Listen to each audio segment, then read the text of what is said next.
یہ اس وقت میں بالکل جناب جنید بغدادی کی زیارت پر حاضر ہو چکا ہوں۔ یہ سامنے آپ دیکھ رہے ہیں جناب جنید بغدادی ہے، ان کی زیارت ہے۔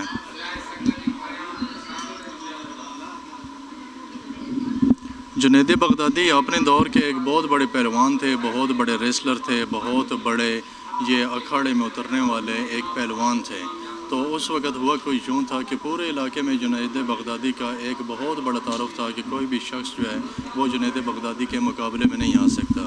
تو ہوا کوئی یوں کہ ایک سید تھے، انہوں نے یہ عزم کیا کہ میں جنید بغدادی کے مقابلے میں آؤں گا۔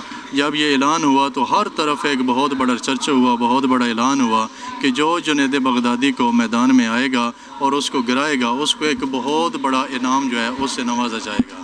تو جب جنید بغدادی میدان میں آئے، سامنے انہوں نے دیکھا کہ ایک سید ہیں، سردار ہیں، وہ میرے مقابل میں ہیں۔ تو وہ جو سید سردار تھے انہوں نے جناب جنید بغدادی کو مقابلے کی دعوت دی، لیکن جنید بغدادی نے بولا کہ میں سید کا، سردار کا مقابلہ نہیں کر سکتا ہوں۔ یوں وہ جو سید تھے وہ جنید بغدادی سے یہ مقابلہ بھی جیت گئے، اور ایک بہت بڑی جو رقم تھی وہ بھی ان کو مل گئی، اور اس رقم سے ان کو نوازا گیا۔